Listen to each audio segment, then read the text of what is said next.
Hi, I'm Elliot, a writer, and I am typing out The Great Gatsby. Why? Because that was something Hunter S Thompson did, because he wanted to see what it would be like to write a masterpiece. Now that I have some time on my hands, I figured it would be a good opportunity to give it a shot myself. So, please join me every Saturday until I finish the whole novel.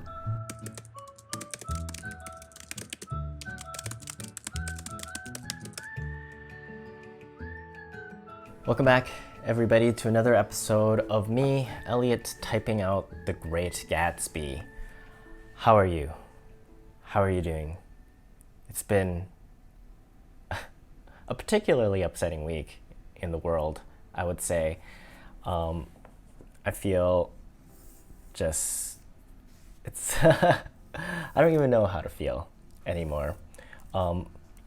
Just a little angry at the way we've been treating each other, and it's not surprising.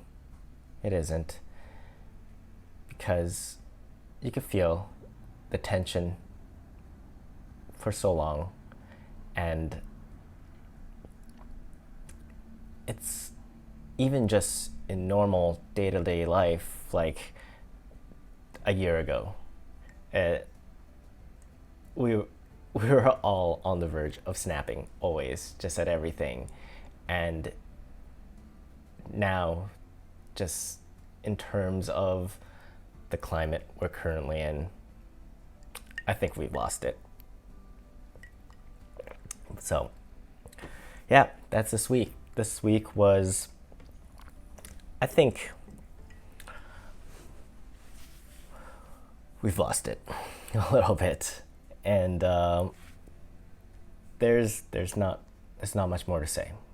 Let's just hope we can recover and continue moving forward. And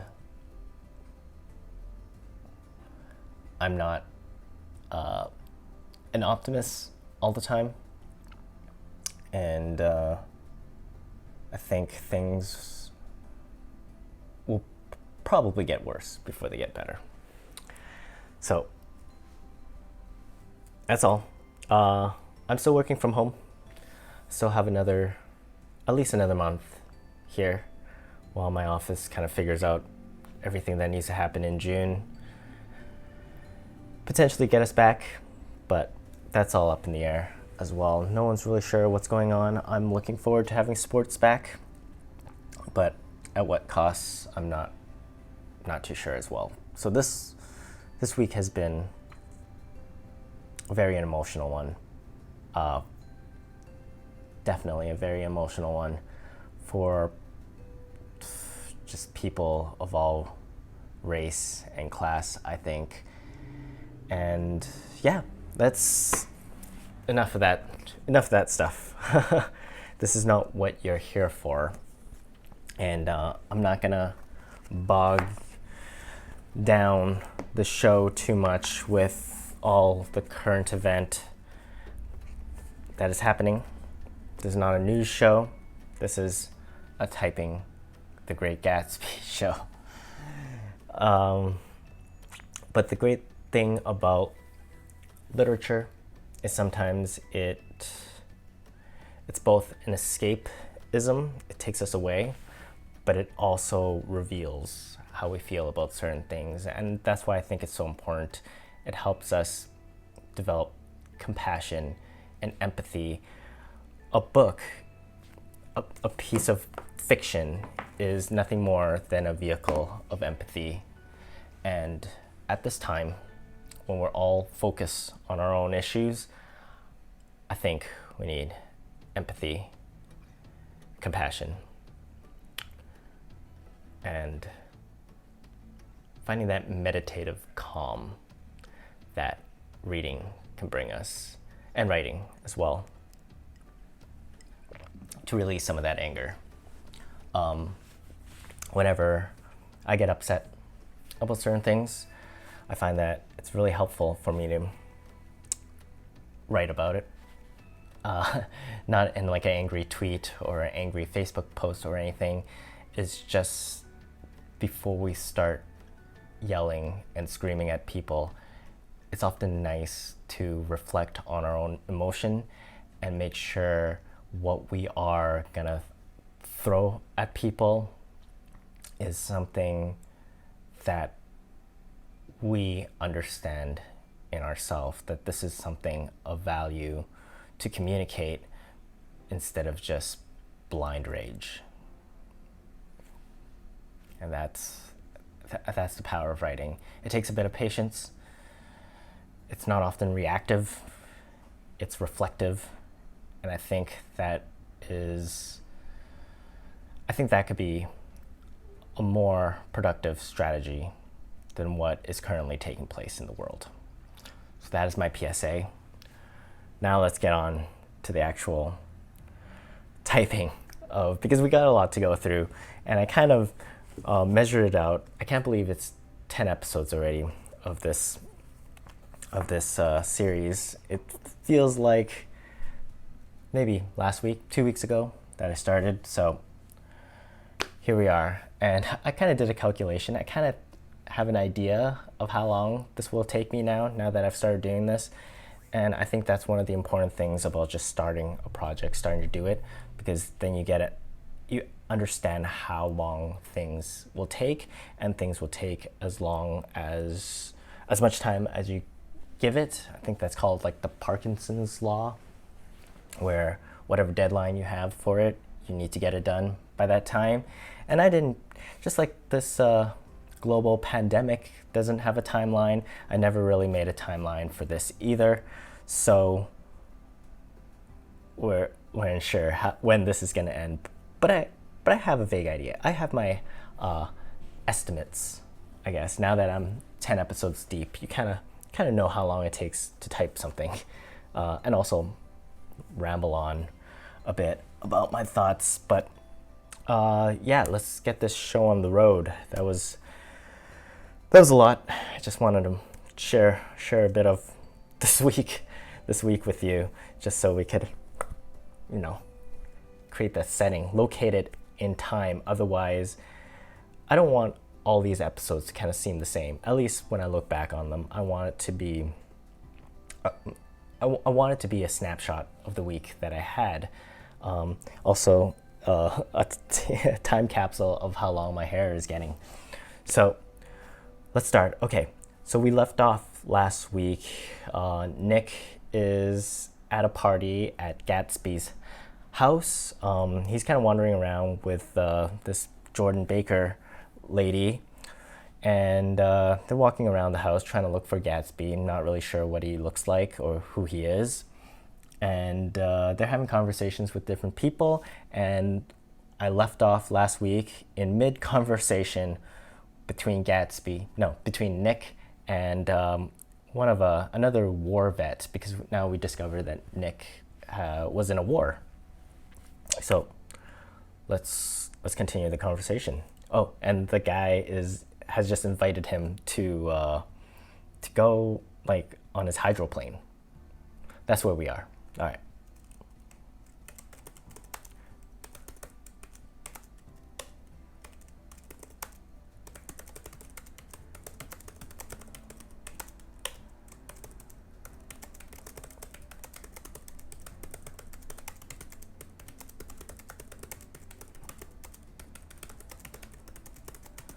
Okay.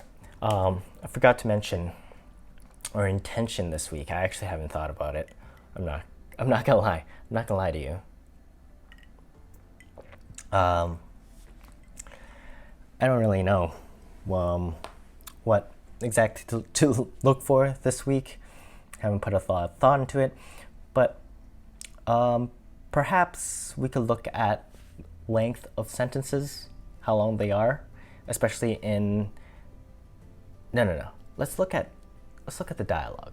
I think there's going to be a lot of dialogue in this, and let's just see if we could distinguish the different voices in the character, what they choose to talk about, maybe a little bit revealing of who they are. I know we did a few with dialogue, but I feel like dialogue isn't important. And also, let's look at the tags. I think that's what they called.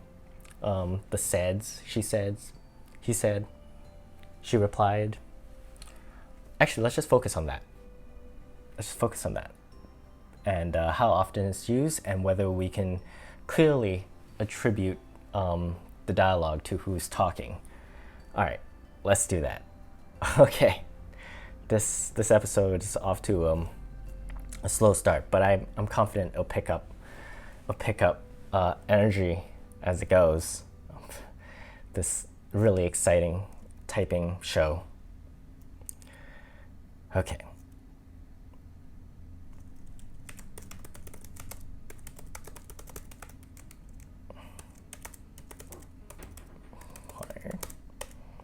They often say, like a writing advice is like, you should only use said. Use said. Don't use anything more.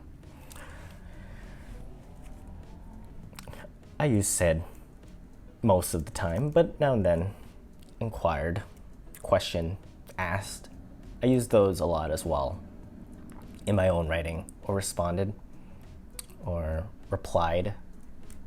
I think those are good. It's weird when it gets a little too fancy. You want it to kind of blend in. You don't want it to take the attention. You want it just to add a little. Make sure there's no confusion. I think that's the most important thing.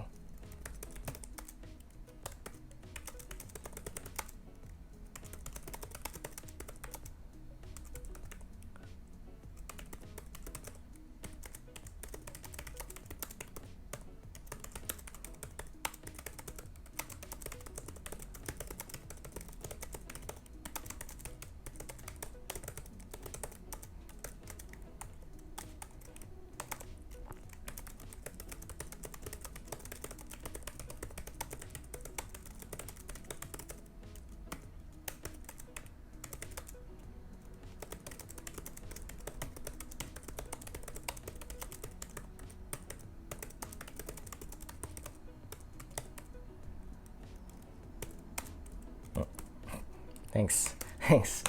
Auto correct.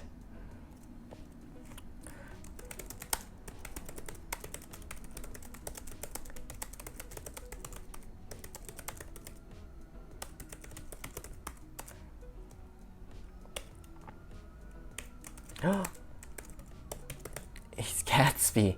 Surprised me.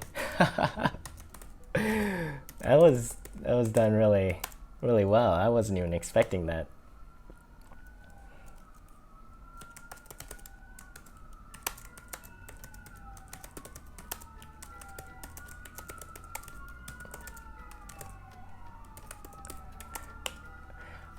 Just from looking at the dialogue we have here so far, you can see how it's paced, and it's kind of fast, and then he uses action to kind of link his dialogue together, and he's using a whole variety of I guess, like action and a narrative to link the dialogue together. It doesn't feel like it's paced. It's not slow.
That was a nice long paragraph describing how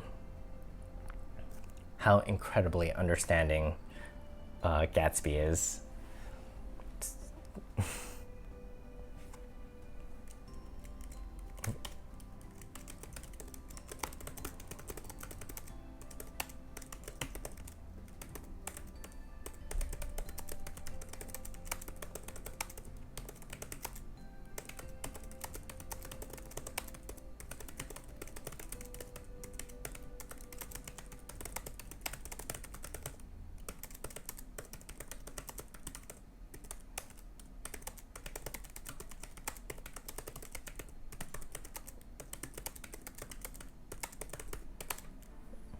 Chicago.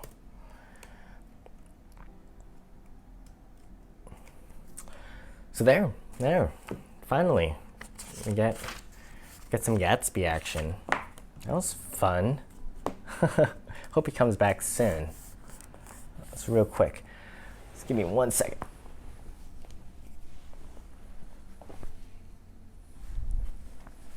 All right. Sorry about that. We're back at it.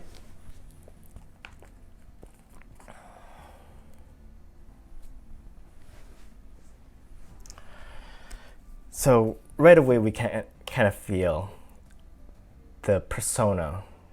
We see the persona of Gatsby and how confident he is. He owns the place. Definitely from the way he sort of makes fun of himself. He doesn't take himself too seriously, and although he's kind of mysterious, he's also quite friendly as well. You know, right away he opened by inviting his neighbor on his hydroplane, whatever that is. Just a nice thing to do. Very nice, generous guy. But I'm sure we'll find out some of his flaws soon.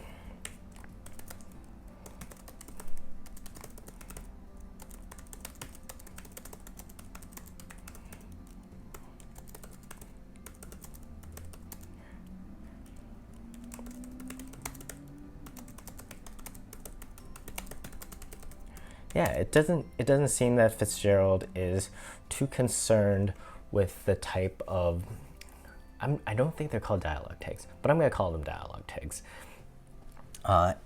He doesn't seem to be stuck using said.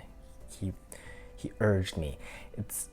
I think he tries to use action as much as possible just to keep the energy going and not have the kind of, when it's just said, it kind of just like is a bump and it doesn't add any personality to the character. By adding a little he urged, we get a little more from it, but of course you don't want to overdo it.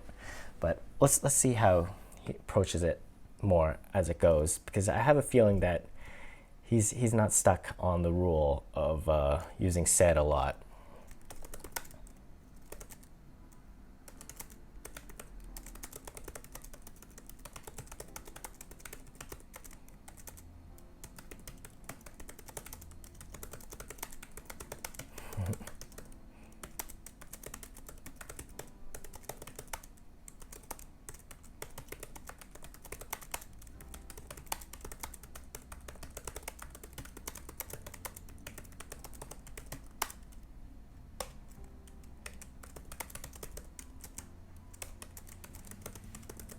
Yeah, I demanded.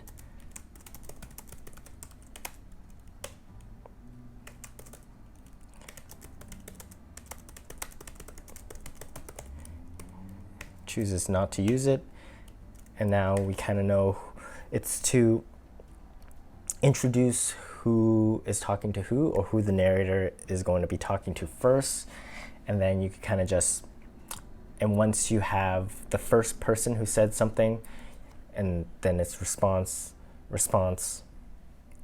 you could kind of get into that flow, and you don't have to come back to it unless there is like a clear change in who's talking.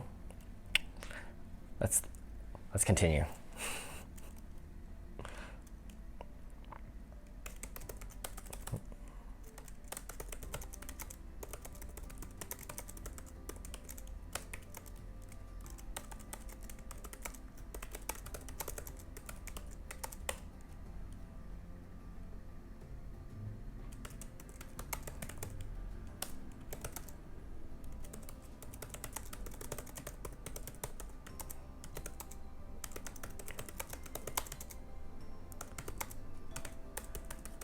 Huh. Now that this is what I'm focusing on, it's so interesting because he's used said once, I think, in this whole scene that's going on.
Provincial inexperience. That's nice. I like that.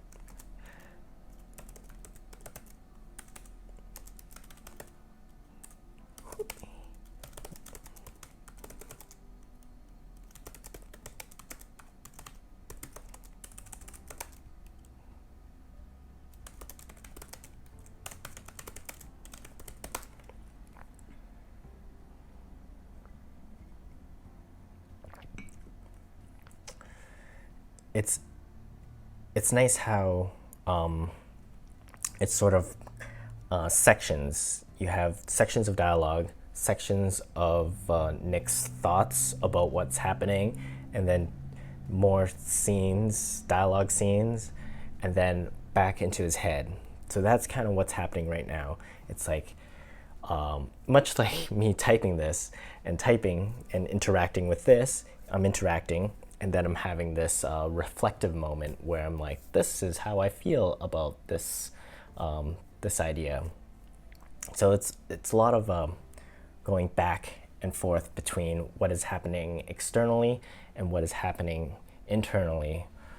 So that's interesting. That's interesting because we can. It's like it's all about like why is this detail necessary, and it's all helping to paint two characters, I suppose, both Nick and Gatsby.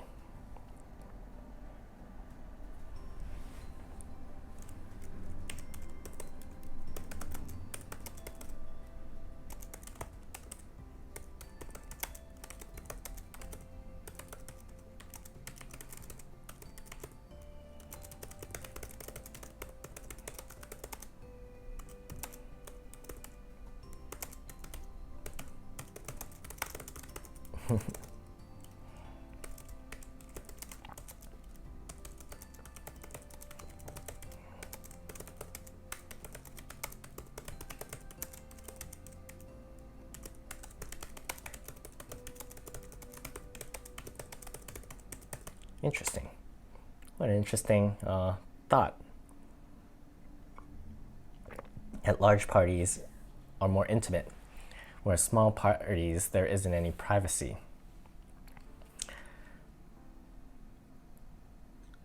I guess that's true, but why would you go to a party to be intimate? I mean, I don't like parties in general. I prefer to just have one-on-ones with people. So, I guess, yeah, something to think about. And she did use Fitzgerald, you said here, but also adding a little more, just with the feeling that she doesn't want to talk about something. She doesn't want to talk about facts. She just wants to kind of, have conversations about breezy things.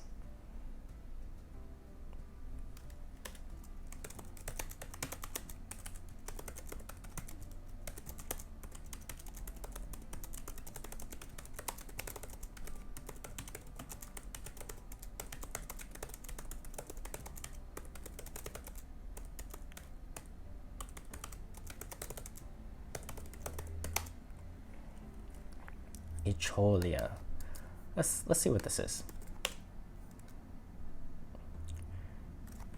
Meaningless repetition of another person's spoken word as a symptom of psychiatric disorder. Repetition of speech by a child learning to talk. Huh. It's a new word for me.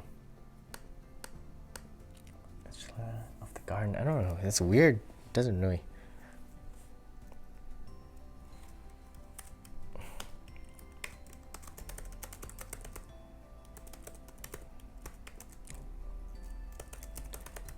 He cried.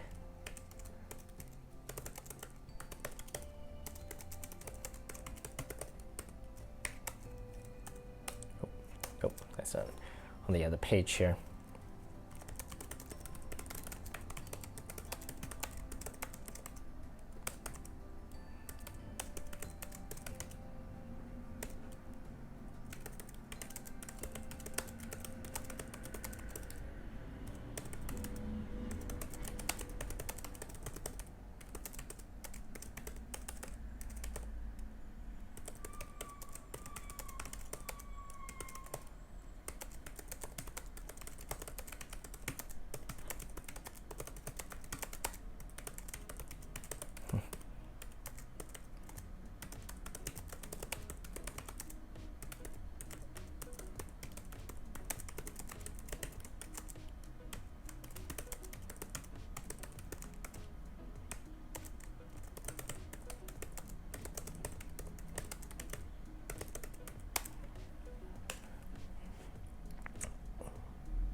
It's weird.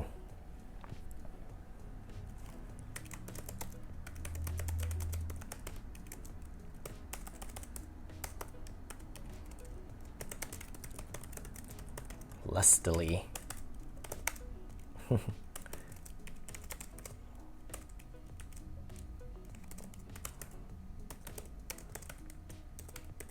Oh, jeez. Tostoff's jazz history, the world.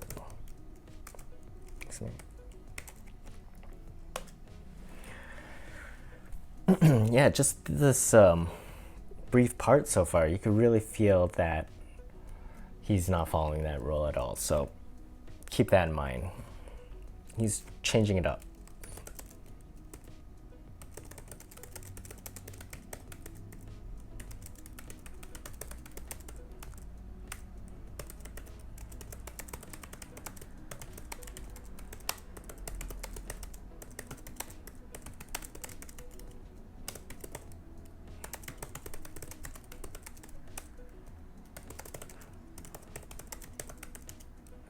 Good, Gatsby's back.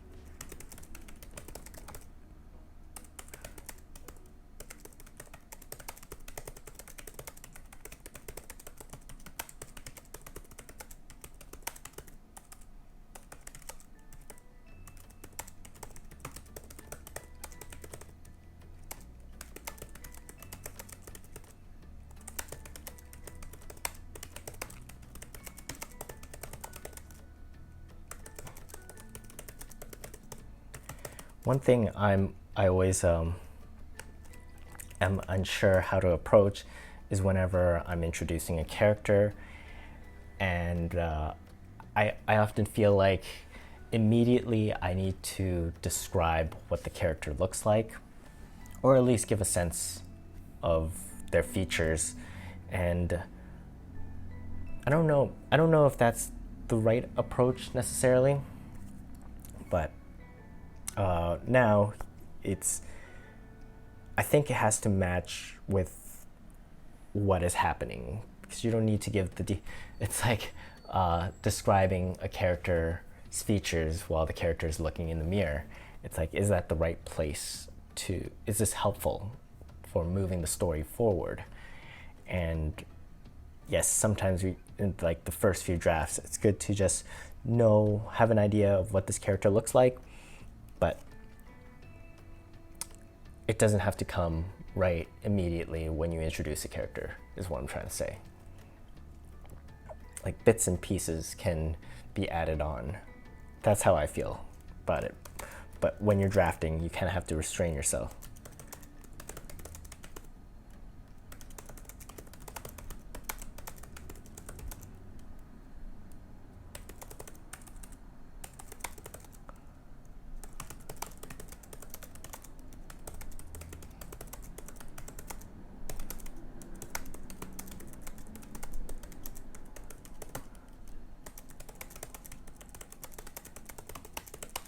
I'm actually, all I'm thinking about is Leo. I'm going to be honest with you right now. I'm just thinking about Leo. Now I'm lost. I don't know where I am now. It seemed to me that he.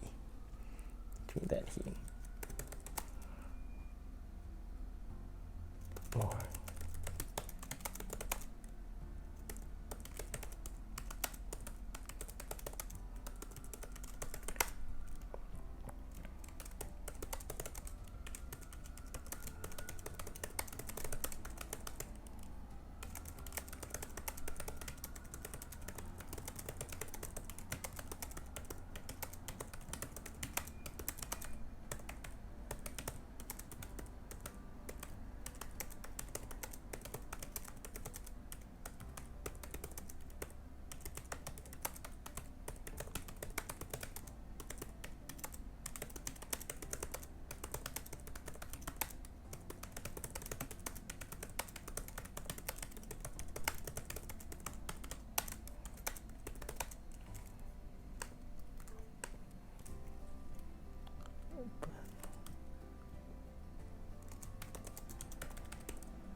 This is a fantastic sentence.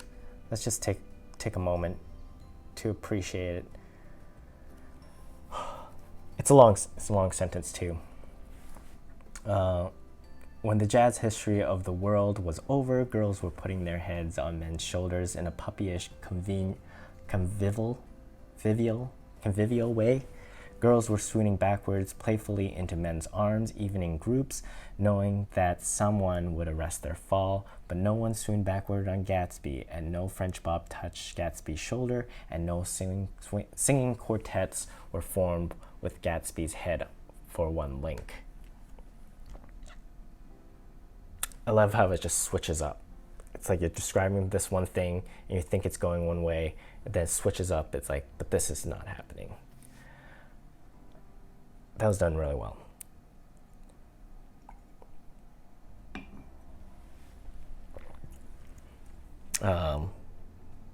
Yeah, I like that a lot. I'm going to try to use that structure, that type of sentence structure we talked about many episodes ago, and how it just kind of, there's a rhythm to it, and it's like almost going this direction, and then it heads back in the exact opposite direction. musically, that's what it sounds like to me. And it's such a tricky thing to do when you're writing, is to think of like the rhythm and the music of it, and just each word playing a part. Is each word itself is a note in it, and it really shows there. And it's especially effective because it's a party scene, and there's nothing harder than writing a party scene and getting the energy of a party. In my opinion, it's almost like when you're making a movie. If you ever made a movie before and you're trying to recreate a party scene, it's like one of the hardest things to do because it's such a visceral, emotional thing. It's like you're physically there, and so much of it, the sounds and the noise and the smell and the people bumping into you, it's so hard to recreate. But I think this does it, in my opinion, really interestingly. That sentence right there sort of captures so much of the feeling itself just because of the rhythm and the way it's written. And that is a testament to Fitzgerald, I think, right there. Yeah.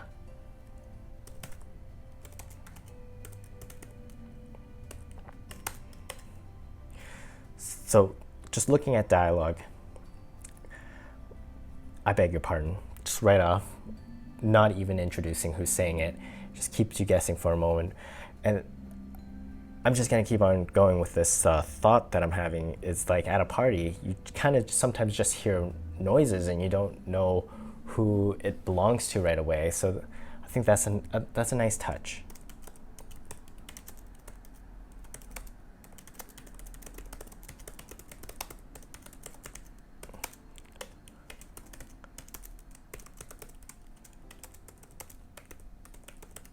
Inquired again.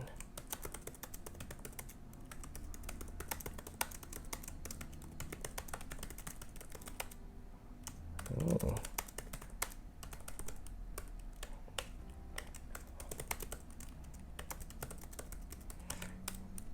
Exclaimed and inquired, he likes to use.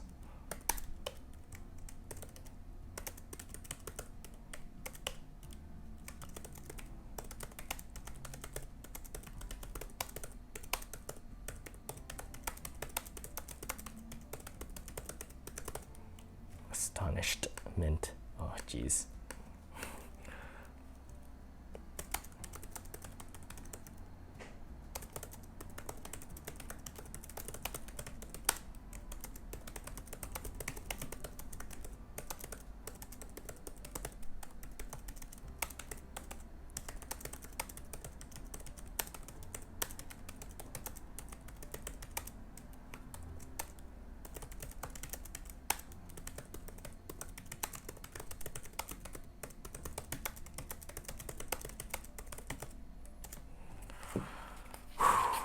Every page gets me closer. It's a journey. It's a journey. Thank you for being a part of this journey. Let me finish this paragraph, and then we could do a Fitzgerald fun fact, huh?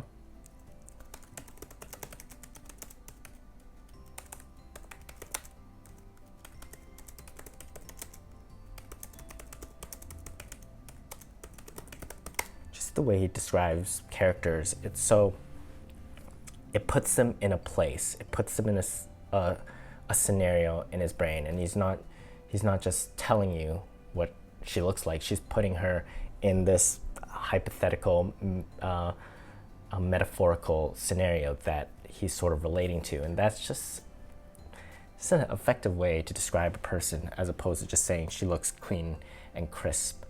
But she looks clean and crisp walking on a golf course on a clean and crisp morning. So she's like, he's describing a scenario that she can exist in, as opposed to just describing her. Okay, this is the segment of the show where I give you a fun fact about rather F. Scott Fitzgerald, or about the Great Gatsby. Today, here's this one. Okay. Fitzgerald was enlisted in World War I. He took the role as second lieutenant. I forget what year exactly. I think it's like 1917. I might be wrong. So the war was just about to end, but he thought he was gonna go and fight in the battles. So he thought he was gonna die in a war. And during that period between being enlisted and going off to war, he got so worried that he was gonna die. So he wrote as quickly as possible. But lucky for him, the war ended, and what he wrote during those time became his first novel, which is entitled This Side of Paradise. And I think that is just such a good lesson. I actually really like this fun fact because it represents so much of what we're going through in this current world of ours. And we don't know how long we're going to be around for. We don't know if anything's going to happen. And so if you want to do something, especially something that takes so much time, Fitzgerald really wanted to leave a literary legacy. And I think that is a very noble thing to do. I think that's something we should all do. Just get something down on paper that we could pass down. And I think this is the perfect time to do it. If you ever have any doubts or resistance stopping you from putting pen to paper, just writing down your thoughts, try to overcome those. Act like you're going to be shipped off to war. Pretend like you have a disease and it's going to take you down in the next month or so, and just write. Get it down. This is the time. And I find that fairly inspiring, actually, because we honestly don't know how much time we have left. And I think that is something to be aware of. So that was, I don't know, I think it's positive, but it also sounds kind of a little sad, but it's a good story. I mean, if he didn't do that, he might not have written The Great Gatsby. He might not have made his way there. So, yeah, take what you will, but that's his life.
Curious about this word. I have to look at it. I'm trying to do my best to actually look at the, oh wow, I don't even know what this,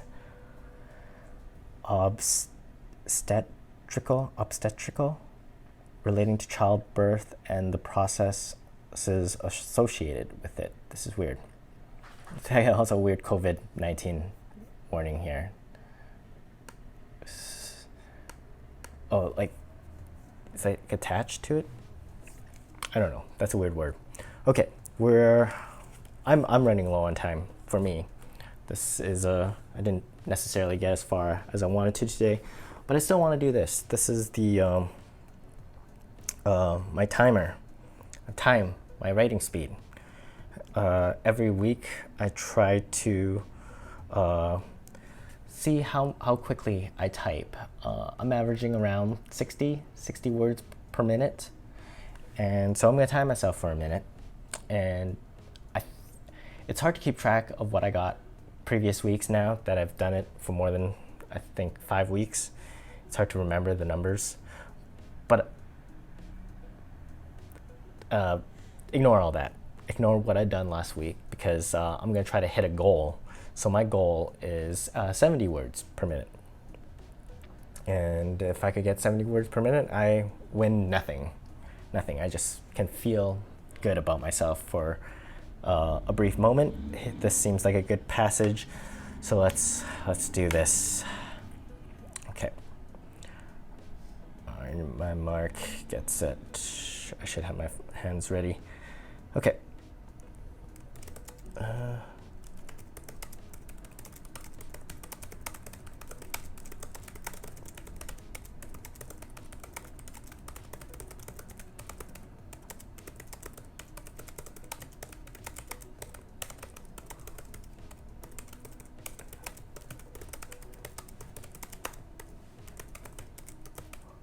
Oh, jeez.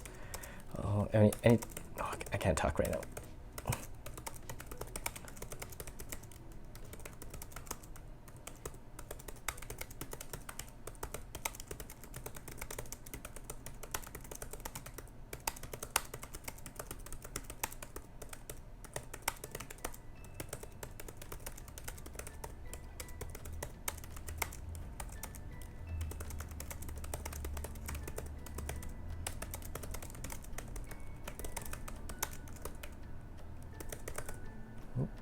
Oh,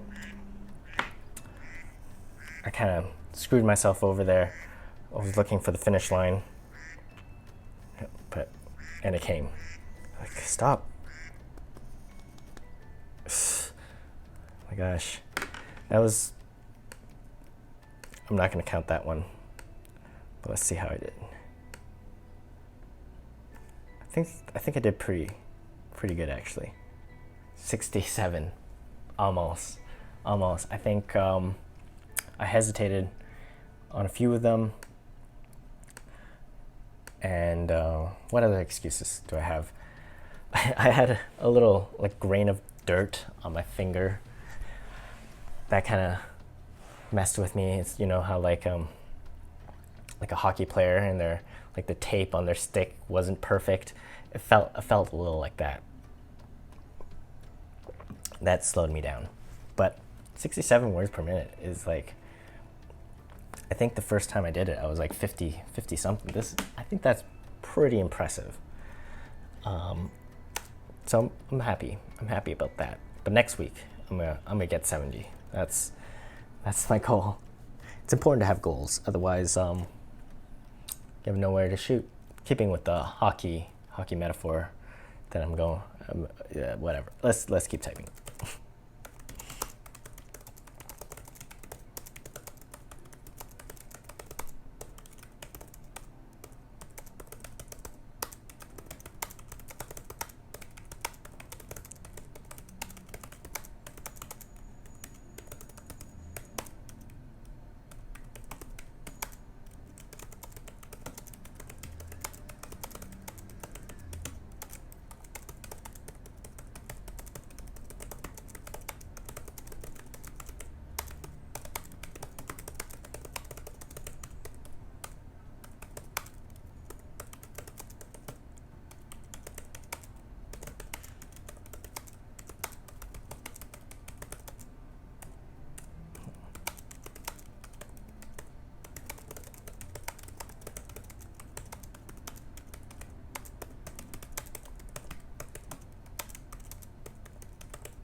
Okay. I'm not completely sure what's happening in this room. It seems like this party is kind of falling apart. But I feel like that is a suitable place for me to stop. I don't know how suitable it is, but that's as good as any for me. Chapter 3 continues, keeps going on and on. I might be able to finish chapter 3 next week. I think I can do it. I think I could do it next week. I'm gonna leave it for next week. I can't do it this week. And yeah, that is another week of typing The Great Gatsby. I'm glad we met Gatsby this week. Learned a lot about the dialogue, actually, in terms of how Fitzgerald kind of, how do I say this? Like, moves between dialogue and the narrative itself. So that was good to learn. I think that'll stay in my brain for a little bit. And that's one of the nice things about this project here is, like, yes, we could be typing it out, and I'm sure that's very helpful, and I'm sure that Hunter S Thompson got a lot from just typing it out, the act of it, but for me to actually stop, pause, look at it, and then say it from my brain to my mouth, and then have it recorded. I think that is an important step of retaining what I'm getting out of this. And it might seem like a very slow process, and it is. It's incredibly slow. I've been doing this for 10 weeks now, and I'm still in the midst of chapter 3. But I think it's going to be more rewarding or more valuable, a better use of my time than if I was just to type it out as quickly as possible. I don't think that's the purpose of this exercise. Yes, you get some out of it, but to allow it to seep, to simmer, do it slowly, I think that is the best way to do it instead of trying to rush things. And I'm an expert, very skilled. I'm a professional rusher. It's what they pay me for. Anyways, with that being said, let's see some typos here. Okay, let's cut that. Now, big me here. Thank you for joining me this week. It has been, like I said, a very upsetting week in the world, but here within this group, I feel a lot of love. Feel good. That's why we come here. It's only positive vibes.